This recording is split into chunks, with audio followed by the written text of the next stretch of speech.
Is this thing on? Is this thing on? All right. Good. All right.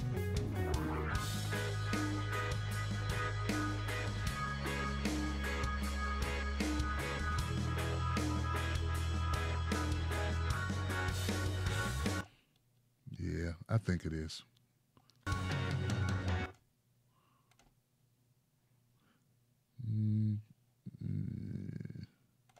What's in black? What is going on? Well, that's not. Well. Coffee. Chicka. Coffee. All right. Coffee. What's in black? You gonna eat your cornbread? Try to get creative. Hey everybody, how you doing? My name is Tim Black. Welcome to Coffee with Tim Black. Glad you could tune in. And today is January 11th. And before we get started with anything, I want to make an announcement. There is an announcement, something very important that we must do. And that's this. January 11th is National Human Trafficking Awareness Day. Enough is Enough, a nonpartisan, nonprofit organization, is an organization on a mission to make the internet safer for children and families. EIE, Enough is Enough, says human trafficking is a multi-billion-dollar global industry powered by the internet. This organization says human trafficking is taking place right here within our own communities. In response to this, President Trump issued his proclamation in reference to human trafficking. An estimated 25 million people are currently victims of human trafficking for both sex and labor. Human traffickers prey on their victims by promising a life of hope and greater opportunity while delivering only enslavement. Instead of delivering people to better lives, traffickers unjustifiably profit from the labor and the toil of their victims, who they force through violence and intimidation to work in brothels and factories. The United Nations estimates that 100,000 American children are victims of trafficking. Enough is Enough is combating sex trafficking by working with key industry and legislative leaders to support the Stop Enabling Sex Trafficking Act, SESTA. EIE says, in doing so, we've been communicating with House leadership to adopt similar language to include civil remedies to victims of websites like Backpage.com, who sell ads promoting the selling of women and youth for sex. National Human Trafficking Awareness Day started back in 2011 when a presidential proclamation was issued about National Slavery and Human Trafficking Prevention Month. For more information on ways to support Enough is Enough, visit enough.org. Please visit enough.org.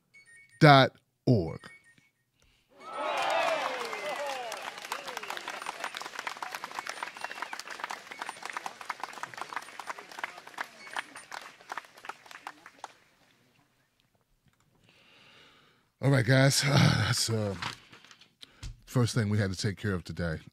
All right, so getting on with the show. I got a number of business items we need to take care of regarding news. So let's do that. So today we'll be talking about FISA. House votes to renew the spying laws. We'll also talk about marijuana. Jeff Sessions' weasel-like weed wallop may hurt Republican lawmakers seeking re-election in the midterms. Walmart is handing out bonuses and raises. And but first, I'd like to start with Julian Assange. Oh, also, towards the end of the show, I have a new segment I'll be introducing that I think you should stick around for because I think it'll be interesting, if you know me. But I'd like to start with this. Julian Assange. Coffee. What's in black? We do not have a Julian Assange clip, Tim Black. We're fresh out of Julian Assange clips. Okay, so, but we do have Ecuador. Now, many of you know that Julian Assange, in combination with WikiLeaks, releases information to the world that alerts us to what our governments are doing behind our backs. Ecuador grants Assange citizenship and still seeks a solution with Britain. Ecuador has given citizenship to WikiLeaks founder Julian Assange, who has been holed up in that country's London embassy for over 5 years and is seeking a dignified and just solution to a situation with Britain. The British government said earlier on Thursday it had refused a request by Ecuador for Assange to be given diplomatic status as part of the South American country's efforts to resolve his dilemma. Assange has been living in the building in Knightsbridge, London, since he was granted asylum there back in 2012. This was to avoid extradition to Sweden over rape allegations. Now, the Swedish prosecutors, they dropped that probe into the allegations back in 2013, 2014. They dropped that probe. But British police said Assange would be arrested for breaching bail conditions if he left the embassy.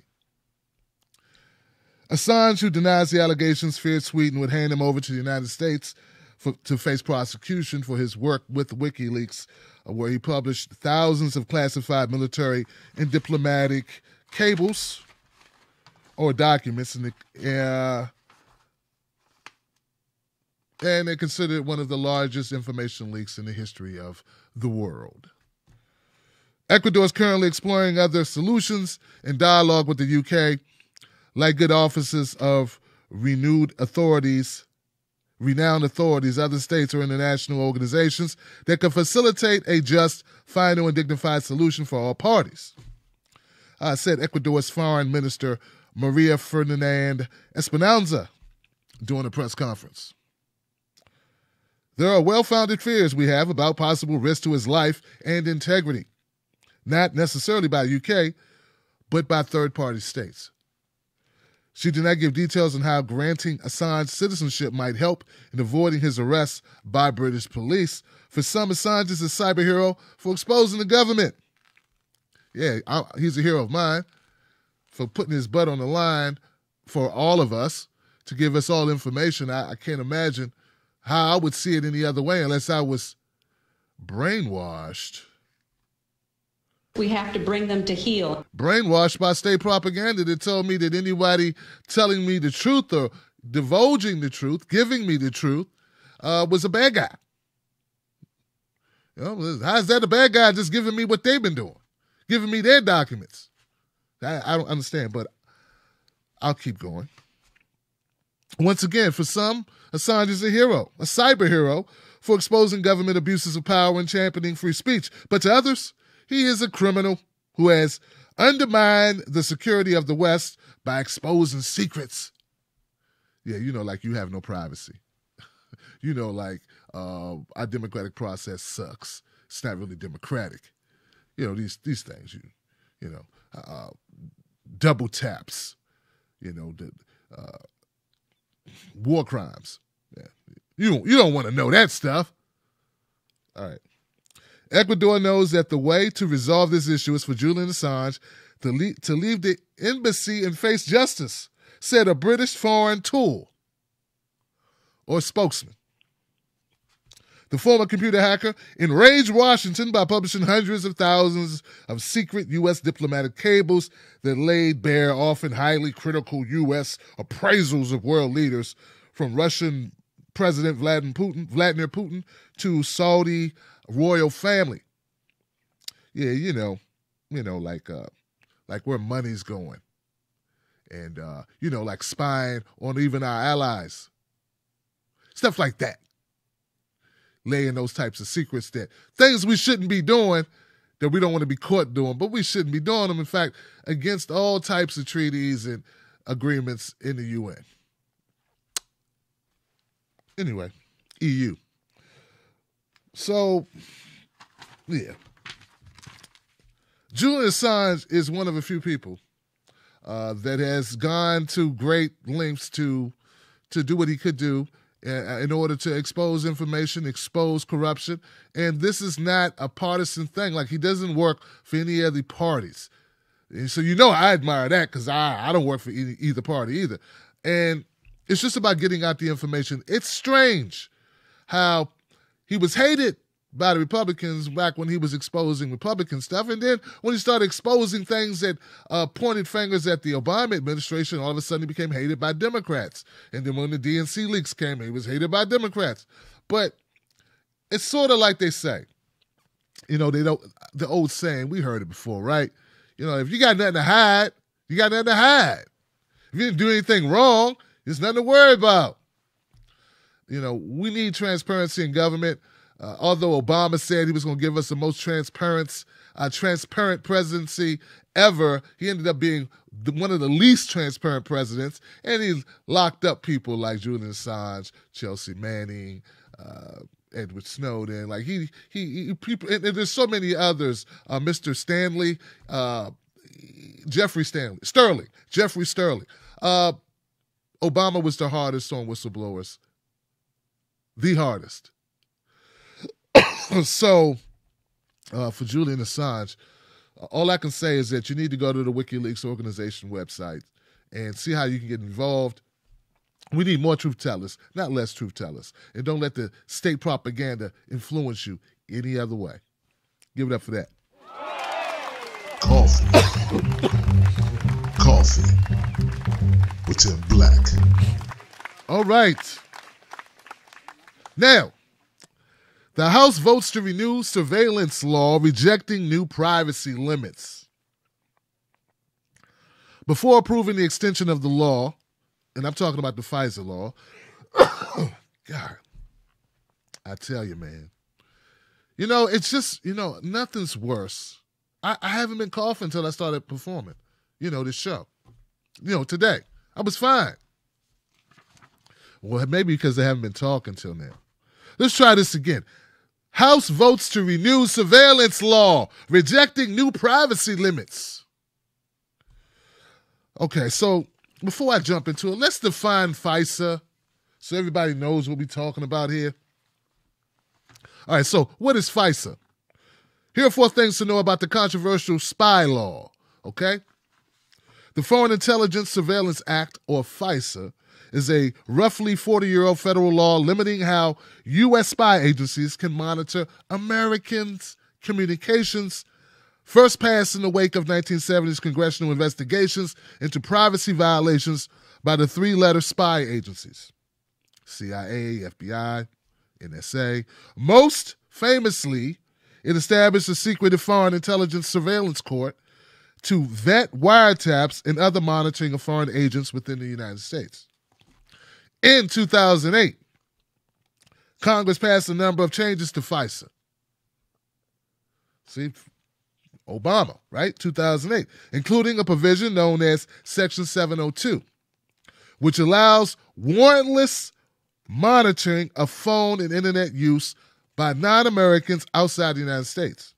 That's the section of the law the House voted today to extend. It's set to expire next Friday. And the Trump administration has argued that renewing it is critical to national security.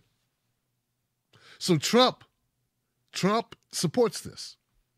Though he sent out a tweet that made it seem like he didn't support it, he supports it anyway, which is kind of talking both ways, but I'll keep going. Since Edward Snowden's leaks in 2013 revealed the extent of warrantless digital monitoring, critics have argued that the spy agencies too frequently take advantage of a loophole in the law, sweeping up Americans' communications while monitoring people abroad, then holding onto the data in case it's ever, useful.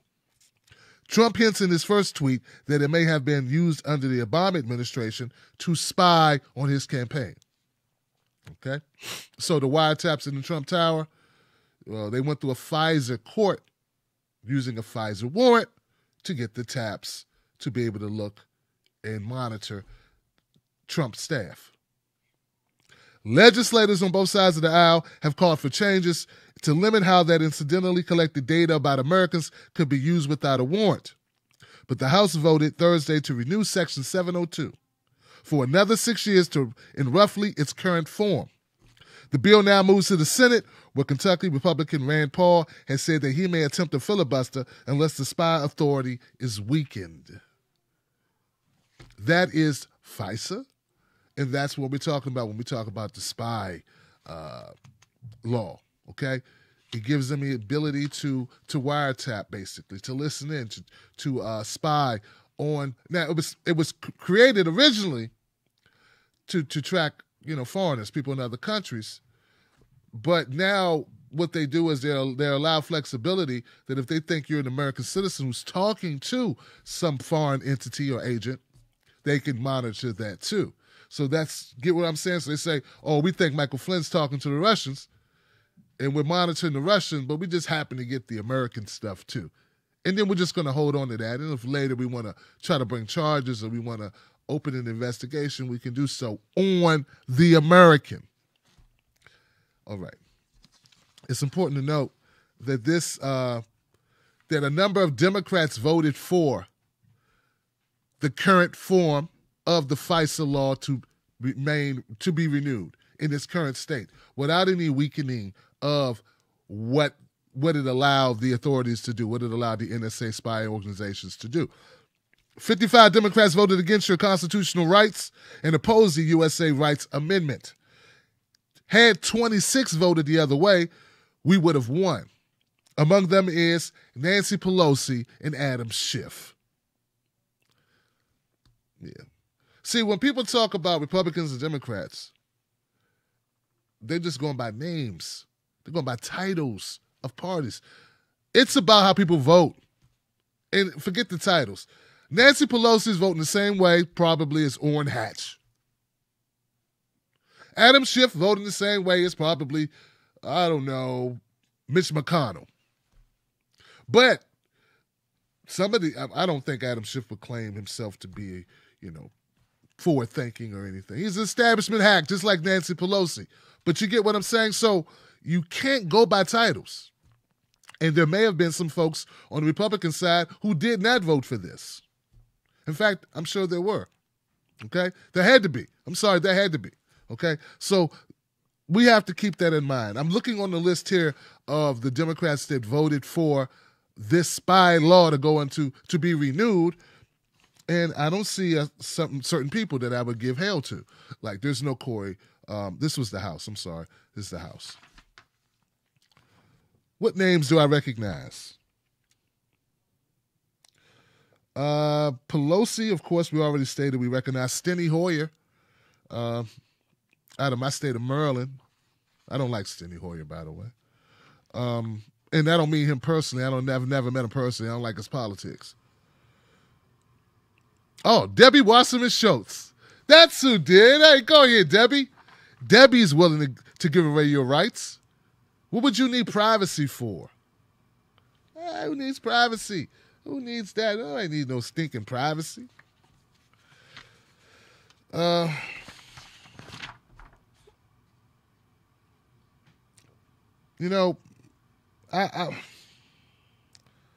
Look, listen here. Representative Nancy Pelosi, the House Democratic leader, asked Mr. Ryan to pull the bill from consideration, according to a senior Democratic aide familiar with the request. But Republicans, battling a last-minute push from conservative lawmakers, gambled on moving forward with the vote. But Nancy, you voted for it, so why are you beefing? If you voted for it, I got you down here as a person that voted for it. Why? What are we doing? And why are we doing it? And who are you fooling? And we're not that stupid. Listen, Republican leaders in both the House and the Senate had counted on enough moderate Democrats and Republicans to stick together to extend the legal basis for the surveillance program with only minimal changes. And they won, it seems like. They did win.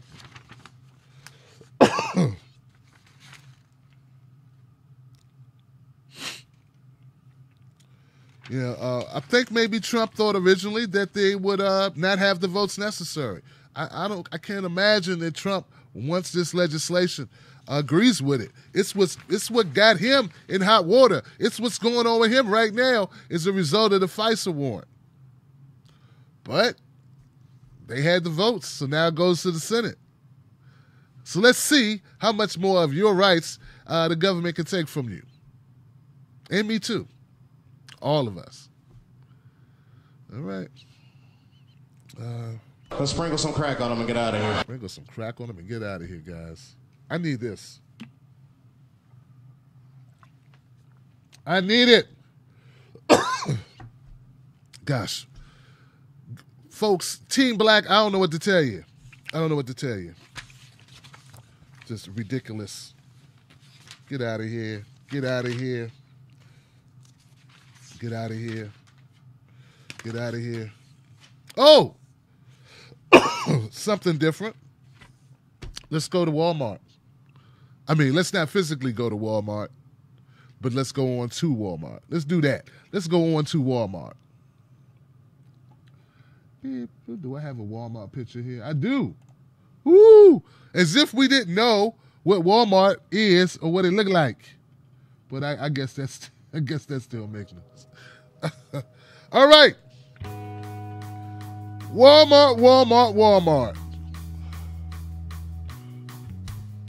Do you understand the words that are coming out of my mouth? Walmart raises starting wages to $11 an hour and is handing out bonuses. Give it up for that.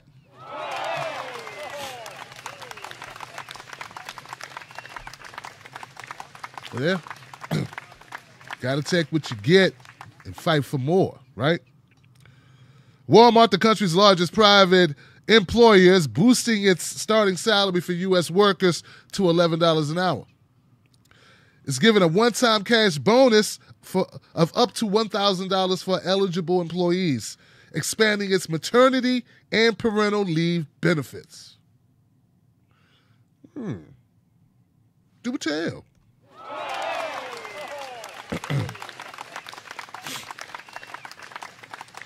All right. Go ahead, Walmart. Go ahead, you greedy Waltons. All right, I feel you. Tell me a little bit more about this. The retailer said Thursday that changes to its compensation and benefits policy would impact more than 1 million hourly workers in the U.S. The wage increase, up from $9 an hour for new workers, comes into play next month. $2 bump if you're a new employee. The company's also creating a new benefit to assist employees with adoption expenses. How about with food expenses? Be a lot more employees need food expenses. Help. All right. CEO Doug McMillon said in a prepared statement that he recently enacted tax legislation gives the opportunity to be more competitive globally and to accelerate plans for the U.S. Larger employers have been under pressure to boost benefits for workers because unemployment rates are at a historic low, allowing job seekers to be pickier. Interesting. The nation's unemployment rate, we talked about this yesterday, fell to 4.1 for 3 months in a row now, the lowest ever since 2000. The average for hourly earnings rose 2.5% in December from a year earlier. Still, that's about a 4 percentage point lower than is typical in a healthy economy. The pay hike at Walmart follows similar actions at rival Target. Target raises minimum hourly wage to $11 in October and will raise wages to $15 an hour by the end of 2020. So basically, what I'm telling you folks is don't clap too much for Walmart. They're just trying to keep up with Target. So if you're a Walmart employee, why would you not go over to Target? So for at least since October, Target new employees were making, what, $11 an hour. So now Walmart said, okay, we got to do the same thing. See, I was going to give them credit, and I hit the clap button. I like to take my clap button back. God damn it. I'm going to take my clap button back. But still, the truth is, there are going to be so many more Walmart locations than Target locations that I still have to support it, because I can't think about, and this is something a lot of people need to think about. All right. When we look at situations like this, and we may feel a certain way about it because we're pissed off, we know that a corporation as big as Walmart, the monstrosity that it is, it could do more, right? So I know you know that, I know that. Okay, that's the deal. But here's the thing. There's just too many people that are affected by Walmart, who work for Walmart, world's largest retailer. We have to think about those people and say, you know what? I'm not jumping up and down about this, but of course, give people more. We won't fight you to get you to $15 an hour. We want to get you to a livable wage. But we'll take what we can get right now, because those people have to live this life every day. And that's something that I've been hearing a lot of people not taking into consideration. They love railing against something, but they don't think about the people who suffer from the condition, the situation that they're railing about. Look, I want all Walmart workers to have better benefits, more medical coverage, be able to take off, maternity leave, okay, sick leave. I want them to have a better quality of life. But as we fight for that, we're gonna have to take what we can take or get from these oligarchs. It's not just gonna be handed to us. So I support this, even though I want a lot more out of Walmart. I think the country deserves a lot more out of Walmart. All those workers have made Walmart super successful, okay? It's the employees that made Walmart super successful. It's those people, when you go in, it's the greeters, it's the salespeople, it's the stock people. It's all the people behind the scenes that you never see. Those people have given their blood and sweat to Walmart. Walmart should compensate them for the work that they've done. They've been super successful. Why not pay people more? Why can't you pay more? You could. You could give more, pay more, give coverage. But but hell, man, if you needed a job, and it's hard, jobs are hard to come by, don't you listen to these people talking about, oh, all the unemployment numbers are so low. There's still people looking for work. And if you're looking for work, $2 an hour makes a big difference. That's the way I see it. All right.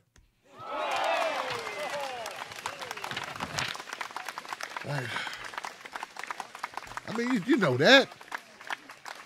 Take that $2 right now and get them back, get them $4. Get them to increase it $4 more by 2020, just like Target will. Now, this article made me feel a little bit better. Made me feel a little bit better that Jeff Beauregard's session, some of his yipping and yapping about weed and doing everything he can to roll back the time. I mean, what kind of bastard thinks he can just turn back the clock on life? That's what Beauregard thinks. He thinks he can just come in and turn back the times, the world clock. Who the hell are you, Beauregard? People, we're going this way with marijuana legalization. Not that way. Back when you were, 20, and back in 1920 when you were 20. No, man. We're going forward. You and your swing dance. Maybe not 1920s, 1940s, 1950s. Happy days, Friday, happy days. He was 40 when that came out. All right. So this gave me some positive vibes. DOJ's weed crackdown spurs backlash from pot state Republicans, eyeing midterm elections. Oh, yeah, it's going to be a price to pay. The Justice Department's decision to open the door anew to pot prosecutions across the country is sparking backlash. So this is poorly written, and it's also poorly read. The Justice Department's decision to open the door anew to pot prosecutions across the country is sparking backlash from congressional Republicans in state that allow recreational and medical use of the drug. Territory that makes up crucial battlegrounds for the GOP in this year's midterm elections. So, Lord and behold, there are Republicans in states, because I think it's like 28 states where medical marijuana is allowed. Well, Jeff Sessions saying, okay, feds, we can go in and get these people. That might impact GOP or Republican candidates in their midterm elections. Because you best believe independents, Green Party, and Democrats will be like, that candidate is Jeff Sessions. When you look at that Republican candidate, you see Jeff Sessions. These are the people that want to take your marijuana away, meanwhile put you on some other type of mind-altering drug that could kill you. You know, Prozac, Xanax, Biodiol, Putapile, some drug that comes on at night when it's late that has a bunch of side effects, you know, may cause brain to jump out your head and go skateboarding while you still in the bed, like crazy drugs that we, you know, made in labs. So anyway, 29 states, I'm off by one. 29 states have adopted medical marijuana laws, while 8 states have legalized the drug for recreational purposes, including California, Colorado, Nevada, all the places we want to visit, right? California, Colorado, Nevada, Washington, D.C., it's not a state, but yeah, it's all good. Who said this? I think members of Congress who don't speak up and act will certainly be held accountable by voters, said Florida Republican Rep. Carlos Curbelo, who is facing re-election along with every other House member who's not retiring. That's right. Everybody's head's on the chopping block. Everybody. So, yeah, you got Jeff Sessions thumping his chest. We're going to stop the wacky weed. We're going to stop the wacky weed. Well, you know what? You may have just whacked a lot of Republican lawmakers trying to get reelected. So, you may end up actually being more of a detriment, not only to people who are, you know, ongoing cancer patients, cancer treatment, suffering from glaucoma. There's so many uses for cannabis. So many applications for cannabis to people who are suffering with some type of condition. But not just those people are going to suffer. Your colleagues are going to suffer. Your party colleagues are going to suffer because of you, Jeff Sessions. So it'd be nice if he walked this back, because I don't see an upside to it. I mean, of course, the drug manufacturers, they want it.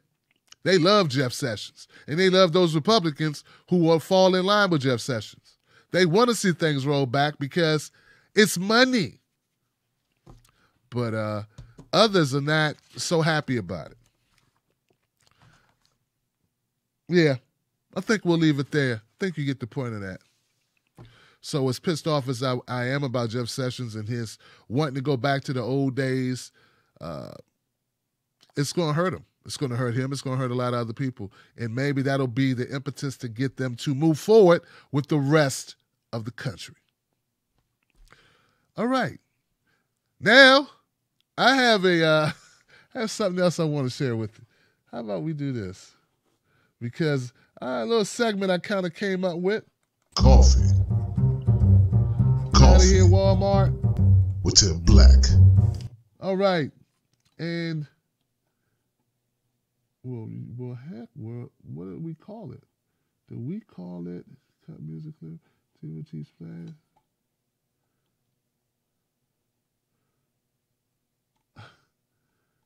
Oh, here we go.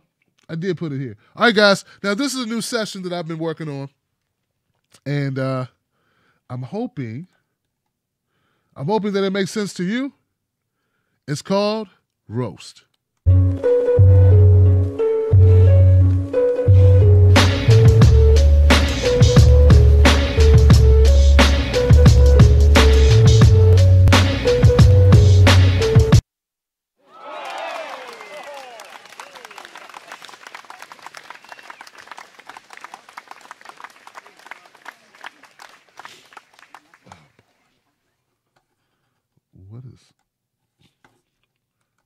Well, I guess it didn't like that, did it? Oh, Lord. Oh, we froze.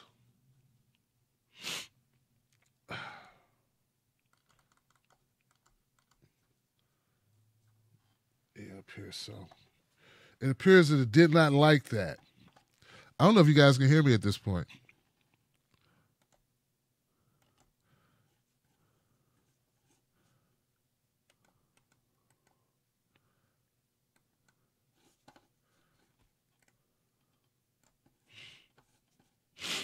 Ah, boy.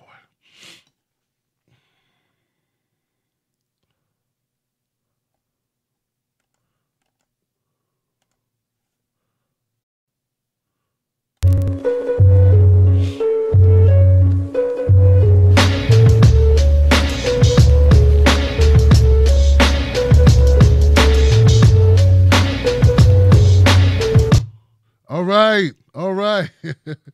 All right, so we're working now. I think we're working now. Roast. All right. First on the chopping block for roast today. I want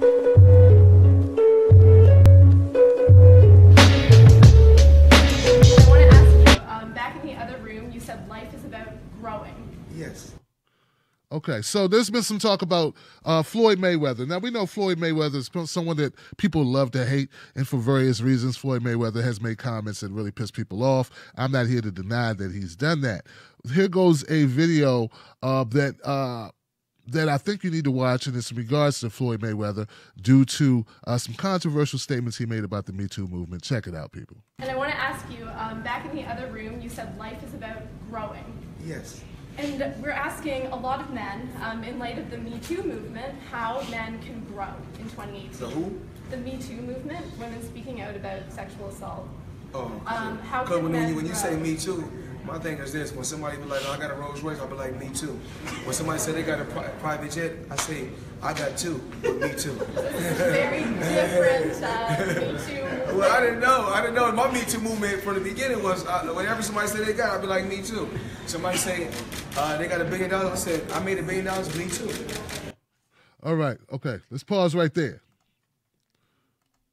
All right, I'm glad this thing's working, man. All right, so Floyd Mayweather, he was asked about the Me Too movement. Do you realize how many people were upset about Floyd Mayweather's comments? And I get why they were upset because, well, hell, they think Floyd Mayweather should be up on the news like they're up on the news. That he should be paying attention to the same extent that they pay attention.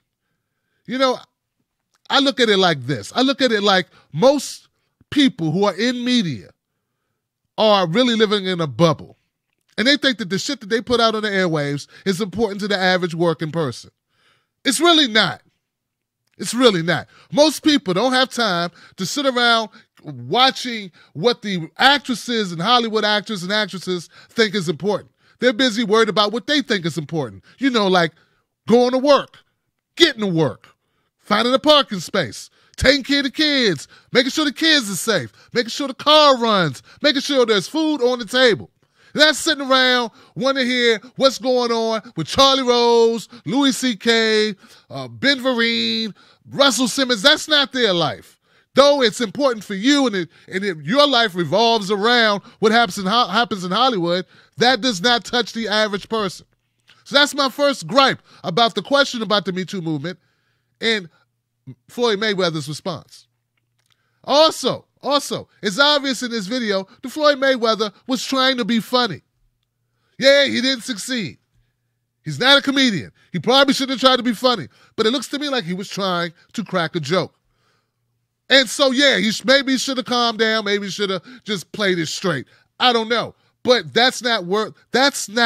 I don't believe it's at the level where people need to be going on a Twitter rampage about how Floyd Mayweather doesn't support the Me Too movement. Sounds a little Nazism to me, where it's like, oh, if this person isn't behind us 100%, if he's not reading from the script, then all of a sudden, that means we got to drag him on Twitter, we got to drag him on Instagram, we got to drag him in the media. The reality is these people just want a news cycle out of you. They want to get you riled up about this. But I find it very important.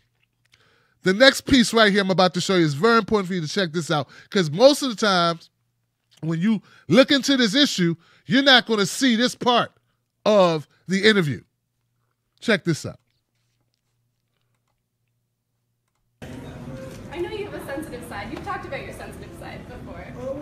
course. I mean, you know, you live and you learn, but you know, I think there's everyone. If you're in an uncomfortable position, I mean, you have to pray about it. You know, talk about it, and I think that, you know, sexual harassment, I don't think it's cool at all. All right. See, now you see why I'm pissed off. You see why I had to put this to my roast list. When I was looking at the headlines of this story, no one mentioned that the conversation continued 2 seconds later, and he said the right thing. He said, I don't agree with sexual harassment. It's not cool. Perfect response. That's what he should have said to begin with. The fact he didn't say it initially, tried to be funny, that doesn't take away from the fact that he did say it within the same conversation just a few seconds later. This is what I hate about the media. There are certain people in media who take and spin and truncate, cut off, edit conversations, and then use it the way that gives them the most play. Use it the way it gives them the most reach on the internet and on TV.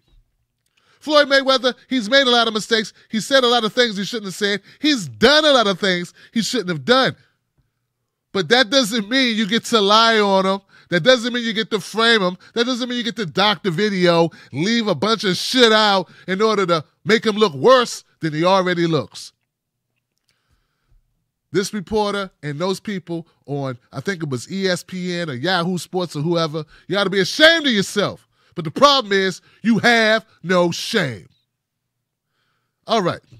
That's number one. I've got more. We've got more in our roast section.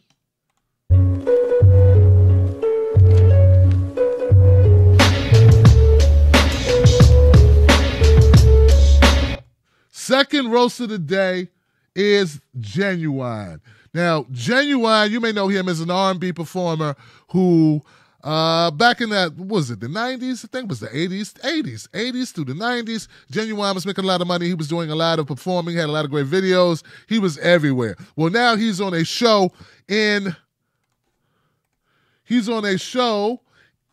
Big Brother show in the UK. And he's been catching a lot of backlash and people calling him a transphobic because of a comment he made on this live reality TV show, Big Brother. Here goes the clip, and then we're going to talk about it. If you're in my situation and you are trying to date, there is an extremely narrow band. You're saying you're and not from gay, my but you're experience, not gay. I'm not gay. But I've tried to date, and everything that comes back, you know, guys have chatted me up not knowing my past, but then as soon as they find out, whoa, I'm a woman, right? Okay. Forget about any T's or anything in front of it. I'm just a woman, okay? So on that score, you would date me, wouldn't you? Not if you told me you was trans. No, I'm not telling you I'm trans. I'm a woman. A woman, yeah, a woman. You would date me then? Woman, yeah. Go on, let's have a kiss. No. You see, and I think He's just not that into it. I think all the unspoken things that you can read into both those responses there, I mean, come on. illustrate. All right. All right.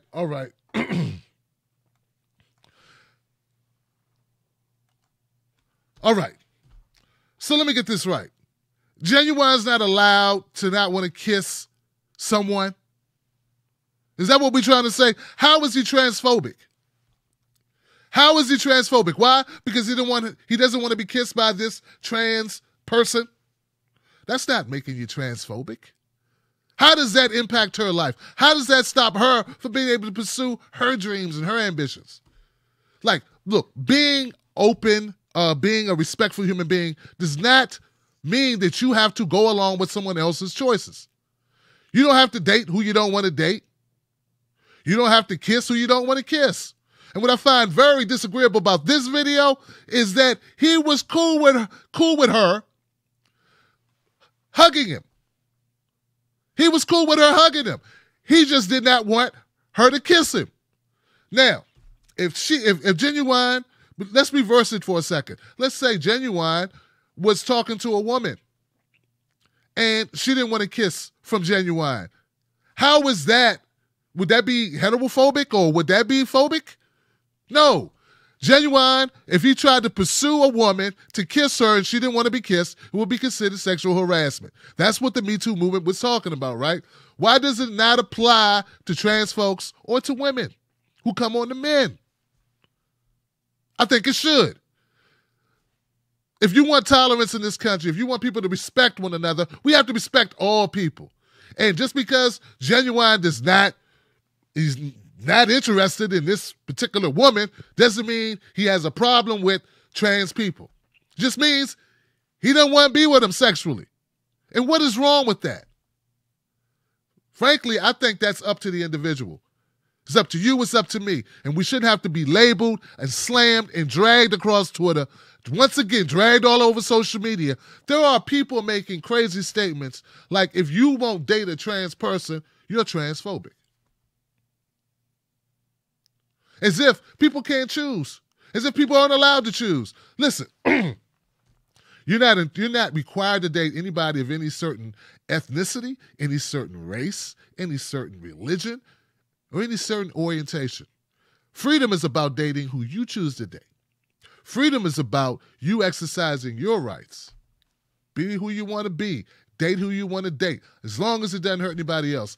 That's what the principle should be. And dragging someone, degrading someone, calling them transphobic, does the opposite thing that you want. The opposite of empowering people. It disempowers people.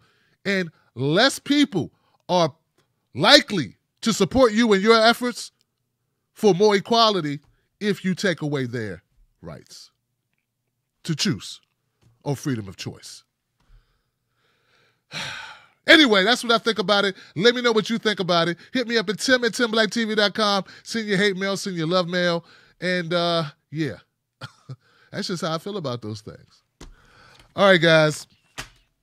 Damn it. This cold is kicking my butt, but we just keep on going. Tonight, 9 p.m. Eastern Standard Time, the Tim Black at Night Show. Mike Kakapoli. He's running for mayor of San Francisco. He's going to be on my show, and we're going to talk about the homeless issue in San Francisco. I would love for you to tune in, be a part of it. Follow me on YouTube, follow me on Twitter, follow me on Facebook. Find me there at Real Tim Black. It's going to be a great show. And as always, before I leave you, let you know, this show is not brought to you by any political party. It's brought to you by the people. Become a member of my Team Black. Go to timblacktv.com. You'll find a link where it'll take you to do just that. I love you guys. I'll see you soon. And until we talk again, just remember. Look, man, I ain't falling for no banana in my tailpipe. Don't fall for no bananas in your tailpipe. Peace. If you're in my situation and you're trying to date, there is an extremely narrow band. You're saying you're not gay. And from my experience, I'm not gay. But I've tried to date, and everything that comes back, you know, guys have chatted me up not knowing my past, but then as soon as they find out, whoa, I'm a woman, right? Okay. Forget about any T's or anything in front of it. I'm just a woman, okay? So on that score, you would date me, wouldn't you? Not if you told me you was trans. No, I'm not telling you I'm trans. I'm a woman. A woman, yeah, a woman. You would date me then? Woman, yeah. Go on, let's have a kiss. No.